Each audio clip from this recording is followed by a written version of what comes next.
यार software developer तो समझ में आता है, बट ये बैकएंड डेवलपर क्या होता है? कैसे बनते हैं बैकएंड डेवलपर?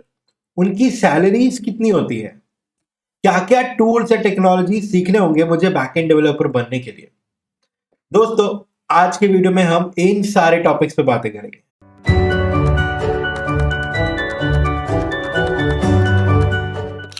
दोस्तों नमस्कार, आदाब, सत श्री अकाल and welcome to coding talkies with विकास।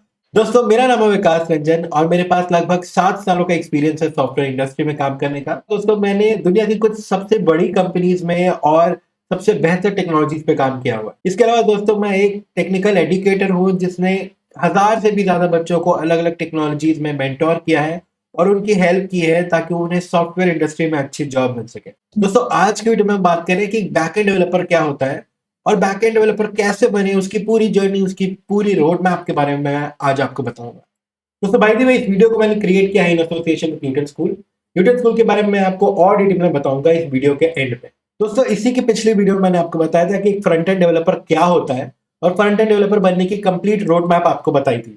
अगर आपने वो वीडियो नहीं देखा था दोस्तों तो स्क्रीन पे अभी वो फ्लैश हो रहा होगा, प्लीज उस वीडियो को जरूर देखें। तो पिछले वीडियो में मैंने आपको बताया था कि एक फ्रंट एंड डेवलपर किसी भी वेब एप्लीकेशन का पूरा डिजाइन तैयार करता है। यानी कि दोस्तों अगर ये हम फ्लिपकार्ट की पूरी एप्लीकेशन अभी देखें तो इस एप्लीकेशन में दोस्तों जितने भी अलग अलग तरह के एनिमेशन हो रहे हैं दोस्तों, ये जो भी अलग अलग आइकन्स हैं, इमेजेस हैं, बटन्स हैं, सर्च बॉक्स है, जो भी कलर स्कीम है, फॉन्ट है, ये सारी चीजें दोस्तों जिसको यूजर देखता है, जिससे यूजर इंटरैक्ट करता है, वो सारी चीजें फ्रंट एंड डेवलपर क्रिएट करता है। बट दोस्तों एक गौर करने वाली बात यह है कि आप ऑब्जर्व करेंगे तो अगर मैंने लॉगिन किया हुआ है तो यहाँ पर ये मेरा डेटा दिखा रहा है दोस्तों। यहाँ पे जो चीजें भी आ रही है, जो ऑप्शन भी मुझे दिख रहे हैं दोस्तों, वो एज अ यूजर मुझे टारगेट कर रहे हैं। हो सकता है अगर कोई और यूजर अगर फ्लिपकार्ट खोले तो उसको यहाँ पर ये दूसरी चीजें दिखेंगी दोस्तों, उसको जो प्रोडक्ट्स दिखेंगे वो दूसरे दिखेंगे।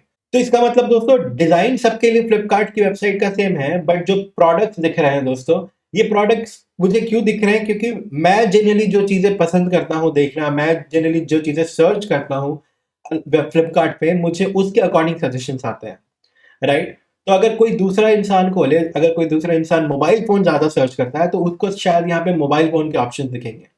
तो दोस्तों देखिए यहाँ पे ये सजेस्टेड फॉर यू सेक्शन है based on my recent activity. तो दोस्तों यहाँ पे अगेन रिकमेंडेड आइटम है मेरे अकॉर्डिंग के, मेरी चॉइसेस के अकॉर्डिंग। तो दोस्तों यहाँ पे समझने वाली बात ये है कि जो वेबसाइट का डिजाइन है वो तो सिमिलर है सबके लिए, चाहे कोई भी यूजर खोले, बट जो इसमें प्रोडक्ट्स दिख रहे हैं, जो प्रोडक्ट की प्राइसिंग है, वो सारी चीजें फिर अलग अलग यूजर्स के लिए डिफरेंट होगी। एक और एग्जांपल दूं दोस्तों तो ये फेसबुक का वेबसाइट है दोस्तों। आप फेसबुक में ये देखिए, ये फेसबुक में मेरा प्रोफाइल है दोस्तों। इस प्रोफाइल में अगर हम देखें तो ये मेरी फोटो है, यहाँ पे मेरा नाम है, मेरा स्टेटस है और डिटेल्स में भी मेरी चीजें आ रही हैं। अब दोस्तों यही किसी और का प्रोफाइल होगा तो यहाँ पे उसकी फोटो होगी, उसका नाम होगा, उसका स्टेटस होगा। बट दोस्तों जो ओवरऑल डिजाइन है इस फेसबुक की वेबसाइट का वो सबके लिए सेम होता है, राइट? फेसबुक के एप्लीकेशन का डिजाइन सबके लिए सेम होगा। यहाँ पर बस फोटो उसका होगा, बट बाकी जो चीजें हैं, जो बटन्स हैं, जो एनिमेशंस हैं, जो इफेक्ट्स हैं, वो सबके लिए सेम होगी। मेरे फ्रेंड लिस्ट में मेरे फ्रेंड्स दिखेंगे, मेरे पोस्ट दिखेंगे, किसी और की फ्रेंड लिस्ट में उसके पोस्ट दिखेंगे। तो इसका क्या मतलब है दोस्तों कि फ्रंट एंड डेवलपर ने डिजाइन तो सबके लिए सेम बनाया, बट उस डिजाइन में जो इंफॉर्मेशन दिखती है हमें, जो डेटा दिखता है हमें, जैसे मेरी प्रोफाइल में मेरा डेटा दिखेगा, किसी और की प्रोफाइल में उसका डेटा दिखेगा। तो दोस्तों हर केस में जो डिजाइन है वो सेम है, बट जो उसके अंदर डेटा दिख रहा है वो अलग है। तो दोस्तों ये जो डिफरेंट डेटा आ रहा है अलग अलग यूजर्स के लिए, अकॉर्डिंग टू डिफरेंट लॉजिक ये डिसाइड होता है कि कौन से यूजर को कौन सा डेटा दिखाना है। तो दोस्तों ये चीजें डिसाइड करता है और ये सारे बिजनेस लॉजिक पे काम करता है एक बैक एंड डेवलपर। आइए दोस्तों इसे एक सिंपल एग्जांपल से समझते हैं। मान लो आप एक कस्टमर हो और आप एक होटल में जाते हो। दोस्तों ये है कस्टमर। आप एक होटल या रेस्टोरेंट में जाते हो और वहां पर आप एक टेबल पे बैठते हो दोस्तों, और उस टेबल पे जो वेटर आता है वो आपसे आपका ऑर्डर मांगता है। ये रहा आपका वेटर, इसने ऑर्डर मांगा, आपने जो भी ऑर्डर प्लेस किया, वेटर जाएगा किचन के अंदर और वो शेफ को बोलेगा कि उसे क्या तैयार करना है। दोस्तों शेफ एक्चुअली वो पूरा खाना प्रिपेयर करता है, और शेफ जो फूड है वो आपको, आप इसने ऑर्डर बताया, शेफ ने अल्टीमेटली फूड प्रिपेयर किया दोस्तों, और फिर वेटर आपके टेबल पे आपको फूड पहुंचा देता है। दोस्तों इसी तरह बहुत सारे कस्टमर्स हो सकते हैं, एंड सारे कस्टमर्स बेसिकली इस वेटर के पास जाएंगे और वेटर अल्टीमेटली सबको खाना पहुंचा रहा है। बट दोस्तों एक्चुअल में खाना बना कौन रहा है? एक्चुअल में खाना बना रहा है शेफ। तो दोस्तों वेटर का काम तो सबके लिए सेम है। वेटर का काम है सबसे ऑर्डर लेना और सबको फूड पहुंचाना, राइट? लेकिन दोस्तों एक्चुअल में जो सबके लिए अलग अलग खाना बना रहा है वो है शेफ। तो दोस्तों एक वेब एप्लीकेशन में जो शेफ है वो है हमारा बैकएंड डेवलपर, क्योंकि अलग अलग यूजर्स के लिए अलग अलग लॉजिक के अकॉर्डिंग वो उनका डेटा दिखाता है। और दोस्तों वो डेटा वो पास करता है फ्रंट एंड को। और दोस्तों जो फ्रंट एंड डेवलपर है वो अल्टीमेटली ये पूरा यूजर इंटरेक्शन क्रिएट करता है, पूरी साइट के डिजाइन क्रिएट करता है जो आपको एज अ कस्टमर नजर आता है। इसलिए दोस्तों किसी भी एप्लीकेशन में जो डेटा है वो बहुत ही ज्यादा इंपॉर्टेंट है दोस्तों, और उसका सही तरीके से यूज करना बहुत ही ज्यादा इंपॉर्टेंट है। इसलिए दोस्तों बैकएंड डेवलपर उतना ही इंपॉर्टेंट पोजीशन है जितना इंपॉर्टेंट फ्रंट एंड डेवलपर है। इनफैक्ट दोस्तों कई केसेस में बैकएंड डेवलपर ज्यादा इंपॉर्टेंट पोजीशन है, क्योंकि काफी ज्यादा कॉम्प्लिकेटेड बिजनेस लॉजिक और काफी इंपॉर्टेंट डिसीजंस जो होते हैं, डेटा को रिट्रीव करना, उसको स्टोर करना, ये काफी इंपॉर्टेंट चीजें जो होती है वो बैकएंड डेवलपर के हाथ में होती है दोस्तों। इसलिए दोस्तों बैकएंड डेवलपर एक बहुत ही की पोजीशन है किसी भी एप्लीकेशन के लिए दोस्तों। और दोस्तों जितनी भी कंपनीज है जिनके पास कोई भी वेब एप्लीकेशन है या मोबाइल एप्लीकेशन है, उन सबको एक बैकएंड डेवलपर की जरूरत पड़ती है। जी हाँ दोस्तों, एक बैकएंड डेवलपर मोबाइल ऐप के लिए भी काम कर सकता है, क्योंकि मोबाइल ऐप के भी बैकएंड होते हैं दोस्तों। और वेब एप्लीकेशंस के लिए भी काम कर सकता है, क्योंकि वेब एप्लीकेशंस के भी बैकएंड होते हैं दोस्तों। इसलिए दोस्तों बैकएंड डेवलपमेंट एक बहुत ही की पोजीशन है, और दोस्तों इनकी डिमांड भी बहुत ज्यादा होती है। तो दोस्तों अगर आप एक मिड लेवल सॉफ्टवेयर डेवलपर हो, आप बैकएंड में काम कर रहे हो और रीसेंट टेक्नोलॉजीज पे काम कर रहे हो, बिजनेस लॉजिक पे काम कर रहे हो, तो दोस्तों आप ये एक्सपेक्ट कर सकते हो कि आपकी जो सैलरी है वो इजीली एटलीस्ट 10 लाख या 10 to 14 लाख के बीच तो होनी ही चाहिए। दोस्तों अब बात करते हैं सबसे इंपॉर्टेंट चीजों की, कि कोई भी इंसान एक बैकएंड डेवलपर कैसे बन सकता है, उसे किन टेक्नोलॉजीज को सीखना होगा, क्या चीजें पढ़नी होगी to be a good backend developer in the software industry. दोस्तों अगर आपको बिल्कुल भी एक्सपीरियंस नहीं है सॉफ्टवेयर इंडस्ट्री में और आप एक बैकएंड डेवलपर बनना चाहते हो, तो आपको एक प्रोग्रामिंग लैंग्वेज अच्छे से आनी चाहिए, क्योंकि बैकएंड डेवलपमेंट एक बहुत ही प्रोग्रामिंग हेवी रोल है दोस्तों। दोस्तों अगर आपको स्टार्ट करना है, या अगर आप कॉलेज स्टूडेंट हो और कॉलेज से ही आप स्टार्ट करना चाहते हो, तो दोस्तों आई वुड एडवाइस कि कॉलेज में जनरली हमें 2-3 प्रोग्रामिंग लैंग्वेज ऑलरेडी पढ़ाए जाते हैं। यूजुअली मैंने देखा है कि हमें C++ या जावा ऑलरेडी पढ़ाया जाता है दोस्तों कॉलेज में। तो आउट ऑफ C++ या जावा आप कोई एक टेक्नोलॉजी, कोई एक प्रोग्रामिंग लैंग्वेज बहुत ध्यान से पढ़ो। अगर आप मुझसे एडवाइस मांगोगे दोस्तों, तो मैं कहूंगा इन तीनों में आप जावा को सबसे ज्यादा प्रेफरेंस दो, क्योंकि दोस्तों इसके बहुत सारे रीजन हैं। सबसे पहली बात है कि जावा से आप डेस्कटॉप एप्लीकेशन भी बना सकते हो, यानी कि ऐसे एप्लीकेशन जो सिर्फ आपके डेस्कटॉप में यूज होते हैं। और दोस्तों जावा को यूज करके ही आप वेब एप्लीकेशंस और मोबाइल एप्लीकेशंस के भी बैकएंड बना सकते हो दोस्तों। इसलिए जावा का जो यूज है, और दोस्तों जावा आज भी one of the top 5 most popular programming languages में आती है। तो अगर आप काफी अच्छे से जावा सीख लेते हो दोस्तों, और जावा यानी कि एक ऑब्जेक्ट ओरिएंटेड प्रोग्रामिंग लैंग्वेज है, तो अगर आप ऑब्जेक्ट ओरिएंटेड प्रोग्रामिंग के कॉन्सेप्ट समझ के जावा अच्छे से सीख लेते हो, तो आप इजीली दुनिया के टॉप सॉफ्टवेयर कंपनीज में एक अच्छी जॉब ले सकते हो दोस्तों। तो मेरी सबसे पहले रिकमेंडेशन ये है कि आप एक प्रोग्रामिंग लैंग्वेज अच्छे से पढ़ो, उसके कॉन्सेप्ट पढ़ो दोस्तों। वो प्रोग्रामिंग लैंग्वेज में ऐसा क्या डिफरेंट है जो कि दूसरे प्रोग्रामिंग लैंग्वेजेस में नहीं है। अगर वो एक ऑब्जेक्ट ओरिएंटेड प्रोग्रामिंग लैंग्वेज है तो उसके कॉन्सेप्ट पढ़ो, अगर वो एक फंक्शनल ओरिएंटेड लैंग्वेज है तो उसके कॉन्सेप्ट पढ़ो दोस्तों। इसके अलावा दोस्तों डिजाइन पैटर्न्स पे ध्यान दो, कि डिजाइन पैटर्न्स क्या होते हैं, हम उनको कैसे इंप्लीमेंट कर सकते हैं उस प्रोग्रामिंग लैंग्वेज में।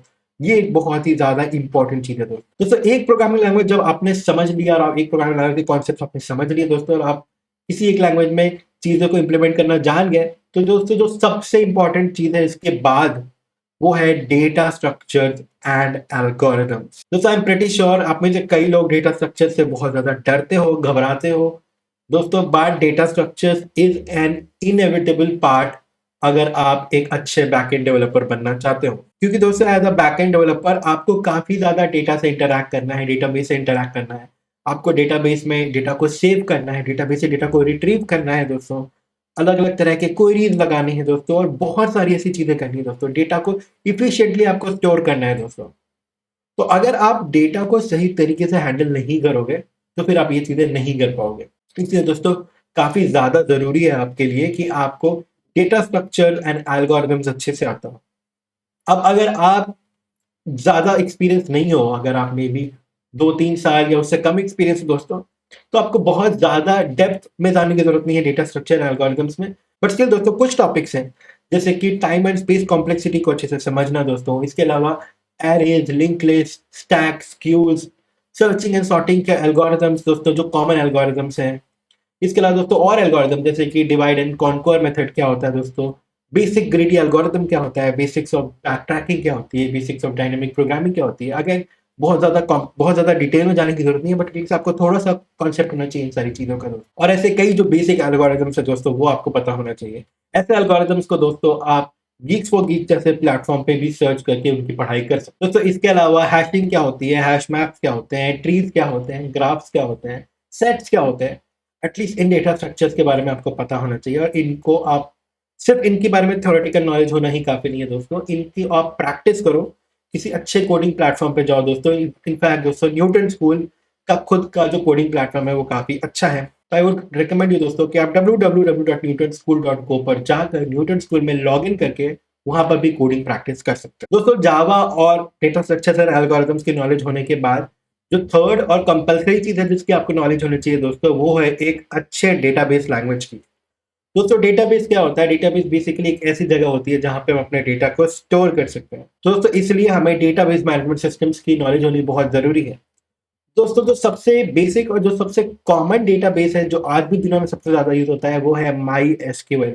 दोस्तों माई एसक्यूएल एक रिलेशनल डेटाबेस है, यानी कि हम अपने डेटाबेस को अलग-अलग टेबल्स में स्टोर करते हैं दोस्तों, और हर टेबल्स में मल्टीपल रोज और कॉलम्स होते हैं जिसमें हम डेटा को डिवाइड करते हैं। दोस्तों माईएसक्यूएल बहुत ज़्यादा इंपॉर्टेंट है, बट अच्छी बात ये है कि माईएसक्यूएल एक पुरानी टेक्नोलॉजी है, काफ़ी टाइम से वो मार्केट में प्रीडोमिनेंट है। तो दोस्तों इसलिए आपको माईएसक्यूएल के काफ़ी अच्छे मटेरियल्स मिल जाएँगे ऑनलाइन, तो आप उन मटेरियल से माईएसक्यूएल को पढ़ सकते हो।